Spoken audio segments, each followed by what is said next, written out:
দোকানের মতোই গুজিয়াগুলো বানানো ভীষণ সহজ, আর এটা সংরক্ষণ করে বেশ কিছুদিন খেতেও পারবো।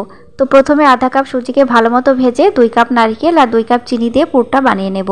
এই পুরে একদমই জল ব্যবহার করা যাবে না, একটু ঝুরঝুরে হবে, চিনি দেওয়ার পর নরম হয়ে যাবে। পুর রেডি হয়ে গেছে, পুরটাকে এবার একটু ঠান্ডা করে নেব। এবার 1 বাটি আটা, 1 বাটি ময়দা আর চা চামচে 2 চা চামচ কোরানো নারকেল, সামান্য লবণ আর প্রায় 2 চা চামচ রিফাইন্ড অয়েল দিয়ে ভালো করে ময়দাটা মেখে নিতে হবে। হালকা হালকা নর্মাল জল দিয়ে মাখতে হবে, একটু চিটচিটে হবে। তারপর বড় বড় লেচি কেটে শুকনো ময়দা ছড়িয়ে বেলে নিতে হবে। রুটি খুব মোটা বা পাতলা হবে না, আমরা স্বাভাবিকভাবে নর্মাল যে রুটিগুলো বানিয়ে খাই সেই রকমই করতে হবে।